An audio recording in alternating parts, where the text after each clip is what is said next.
Ameublement Tanguay en première ligne.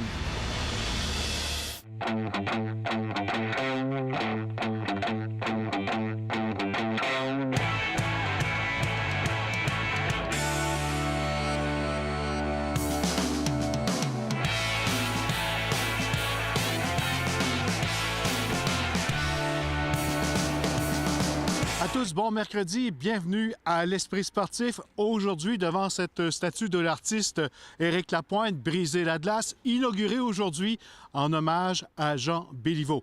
Dans notre émission aujourd'hui, une rencontre avec le skieur acrobatique Philippe Marquis. Mais d'abord, on parle de la Coupe Vanier, 54e édition. Ça a lieu samedi. On en a parlé avec le journaliste sportif du Journal du Québec, Richard Boutin.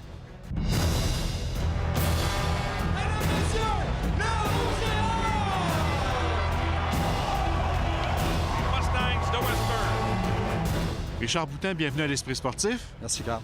C'est le match de l'année en fin de semaine ici avec la Coupe Vanier.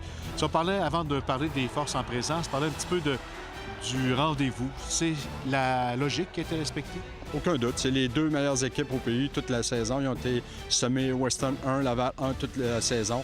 Les deux équipes invaincues, ils ont dominé dans leur conférence. On l'a vu à Coupe Yates, c'était une victoire facile de Western contre Guelph.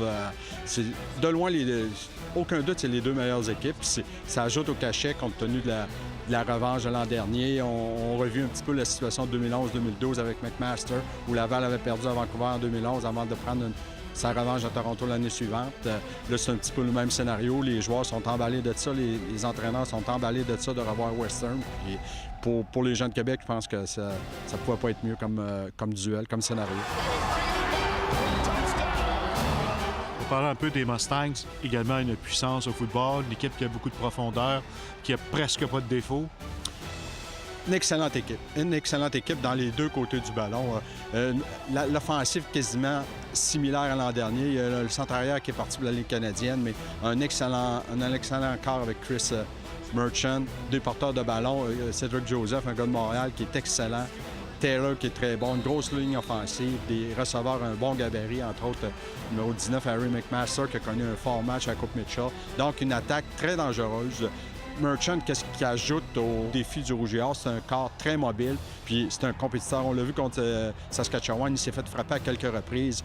Il est resté au sol, il est revenu au jeu, puis il a fini la deuxième demi, il courait et il a gagné quasiment le match avec ses jambes. Il a fait changer le rythme du match en deuxième demi en courant. Donc, c'est un gars qui, tu sais, ça le dérange pas de prendre un contact pour compléter une passe, puis c'est une attaque très bien balancée. Ce sera un haut pointage, selon toi?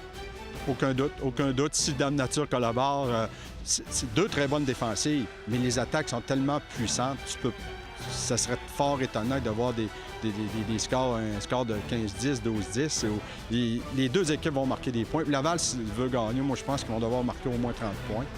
Il n'y a aucun doute. Donc, ça va prendre... Il va falloir que les pousses offensives se concrétisent par des touchés, non pas seulement par des placements, parce que c'est sûr et certain que Western ne seront pas limités à 10-15 points. Hugo Richard cherche un receveur. Puis à son début, encore une fois, un receveur complètement seul pour le toucher. Chez le Rouge et Or, les vétérans, les cinquièmes années, c'est eux qui devront faire la différence? Bien, Hugo Richard, c'est certain qu'un quart de cinquième année, c'est plutôt rare. Hugo, il va vouloir connaître un meilleur match que l'an dernier. L'attaque en avait arraché à Hamilton, il n'y a aucun doute. Ligne offensive qui est en meilleur état que l'an dernier aussi. Sensiblement les mêmes joueurs, mais plus en santé. Un gars comme Kétel Lassé qui a eu une excellente saison, qui était un choix unanime sur les équipes d'étoiles du RSEQ. Donc, une ligne offensive en meilleure santé, donc une protection un petit peu plus meilleure, assurément, pour Hugo Richard, qui, je pense qu'il va devoir courir aussi avec le ballon à quelques reprises pour aller chercher des gains importants. Un gars comme Betts peut faire la différence? Aucun doute.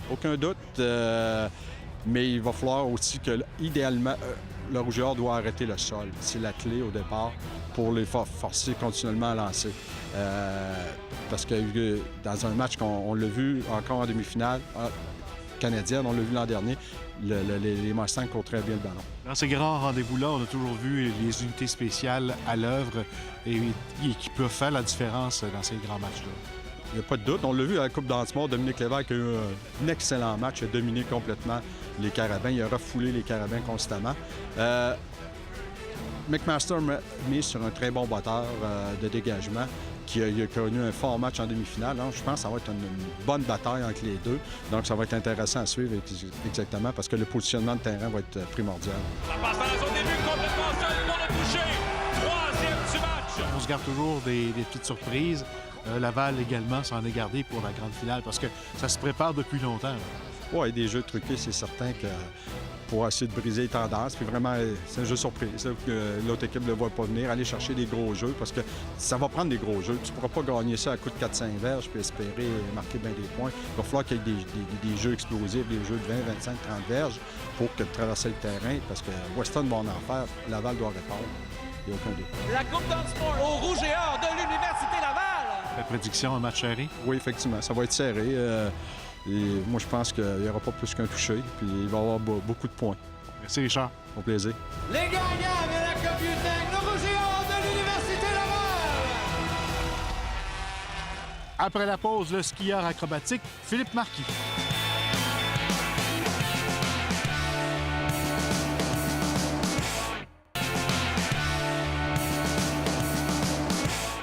Le skieur acrobatique Philippe Marquis est de retour sur ses skis. Il a même participé à un premier camp d'entraînement en octobre du côté de la Suisse. Il est de retour à Québec pour se préparer en vue de sa première Coupe du monde qui devrait avoir lieu en janvier prochain à Calgary. Jonathan Fournier l'a rencontré. Philippe commence à être vétéran sur le circuit international aux Jeux olympiques de Vancouver. C'est parti! Belle technique, belle absorption. Il se laisse aller pour aller chercher une bonne vitesse. On prend des nouvelles de toi. Tu arrives de la Suisse, c'est ça? Oui, exactement. Au mois d'octobre, j'ai fait une semaine, 10 jours en Suisse. Les conditions n'étaient pas parfaites, mais j'ai été capable de skier quelques jours avec l'équipe. Ça faisait du bien de renouer avec mes coéquipiers, mais surtout de renouer avec mes bottes de ski, mes skis, de voir où j'en étais aussi dans ma réhabilitation. Les journées ont bien été, j'ai progressé relativement bien. Pas au-delà de mes attentes, mais où je pensais être dans mon cheminement. Là, avoir un bon site de saut comme ça à Forêt-Montmorency, ce sera peut-être un petit lieu d'entraînement secret dans les semaines à venir. Puis je compte continuer à pousser mon ski et mon corps, voir vraiment réellement où j'en suis. Avant la Suisse, il n'y avait pas eu de ski. C'était beaucoup de l'entraînement en salle, du conditionnement. Oui, exactement. Avant de partir à mon camp d'entraînement en Suisse, c'était de l'entraînement physique surtout, physiothérapie. Juste encore retrouver ma force, mes capacités, ma mobilité. Ceux qui ont passé par là le savent, c'est quand même une grosse opération, un long processus de guérison, revenir d'une blessure à un genou. Une question de continuer à pousser un petit peu plus loin pour voir où j'en suis, puis je suis capable de vraiment soutenir un effort dans une piste de boss qu'on connaît tellement demandante. Parti! Je suis dans un petit rush de gym. J'en profite un peu avant que la neige tombe officiellement puis la saison débute. Je serai dans l'Ouest canadien en décembre. Je vais rater les premières Coupes du monde. Je pense que c'est une décision sage de me donner un petit peu plus de temps pour récupérer, pour faire un peu d'entraînement parce qu'on sait que j'en ai pas fait beaucoup cet été. Donc, juste récupérer un peu les repères, les capacités. Puis, janvier, c'est l'objectif. À ce moment-ci, il y a encore évidemment beaucoup de tests à faire. Janvier, j'aimerais faire mon retour en Coupe du monde. L'objectif ultime, c'est de compétitionner un petit peu cette année, d'essayer de me qualifier pour les championnats du monde, puis de clore ma carrière sur cette année, passer le flambeau aux plus jeunes qui, de toute façon, sont en train de me rattraper bien plus vite que j'aimerais voir. Et la feuille d'érable de Philippe Marquis, un des deux derniers Canadiens. L'objectif, c'est ce début janvier, Coupe du monde de Calgary. C'est un endroit qu'on connaît super bien. Les Canadiens ont bien fait dans le passé. Je l'ai bien fait dans le passé, donc c'est une piste que j'ai confiance, évidemment. Mais n'empêche, c'est une piste assez difficile avec une bonne cassure, donc ça passe assez abrupt au milieu. Donc c'est assez demandant physiquement. Comme je dis, il me reste encore 2 mois pour me préparer jusque-là, mais il y a beaucoup de tests à voir si physiquement je suis capable de soutenir ce genre d'impact-là. À l'heure actuelle, je suis vraiment positif et optimiste. Évidemment, tout mon cheminement a été une montagne russe cet été. Par moments, c'était impossible de me voir skier. Par moments, ça allait bien. En ce moment, je suis optimiste, fait que c'est cool. Je surfe un peu cette vague-là, puis je garde un bon plan de match avec cet objectif-là. Bravo, Charles, comme le dernier. Je suis extrêmement passionné par ce que je fais. J'aime, au-delà de simplement compétitionner puis skier des bosses, j'aime le sport. Je suis un athlète passionné, j'aime parler de sport, j'aime faire du sport, j'aime initier les gens au sport, les motiver, les inspirer à travers le sport. Puis j'ai la flamme de tout ça à l'intérieur de moi qui bouille encore. Donc j'ai l'impression que c'est pas une page que je suis prêt à tourner tout de suite, mais en me donnant une année pour le faire, puis le faire sur mes termes, ce que j'ai pas vraiment fait l'an passé à cause de la blessure, les Olympiques. Il y avait beaucoup d'éléments qui ont fait en sorte que j'ai dû mettre des choses sur pause, puis j'ai dû faire des sacrifices, puis prendre des risques. Puis j'aurais pas aimé ça terminer ma carrière sur cette note-là. Donc cet été, cet automne, cet hiver, je prends un peu le temps de tourner tranquillement cette grande page-là de ce beau chapitre de ma vie. Puis je le fais parce que je bouille de passion encore, puis je veux vivre ces moments-là avec mes coéquipiers, avec mes entraîneurs, avec tous les gens qui m'ont entouré. Puis c'est juste ça, c'est aussi simple que ça. Ouais. On va te souhaiter une belle saison sur le circuit de la Coupe du Monde. Merci, Philippe Marquis. Merci beaucoup.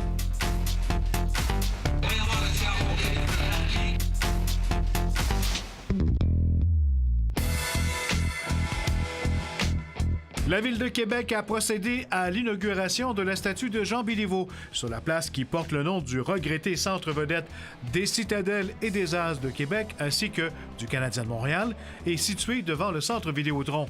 L'œuvre est de l'artiste Éric Lapointe et a été baptisée Briser la glace. Ça fait 66 ans que Jean a quitté la Ville de Québec pour s'en aller à Montréal. Et à chaque fois qu'on vient ici, c'est comme s'il était encore ici. Je ne sais pas exactement ce que Jean a fait à la population, aux amateurs de hockey de Québec, les 4, puis il n'a pas été tellement longtemps, il a été 3, 4 ans environ ici. Mais les gens s'en souviennent comme s'il était encore là. C'est anamorphique, évidemment. Si vous le regardez de côté, vous ne trouvez pas ça à votre goût, c'est pas fait de même. C'est fait pour venir exactement ici, sur la rondelle, pour découvrir ce que c'est. Alors, on voulait des choses différentes, on l'a, et moi, je suis très fier. Voilà qui complète notre émission L'Esprit sportif pour ce mercredi. Soyez au rendez-vous demain, même heure. Bye-bye.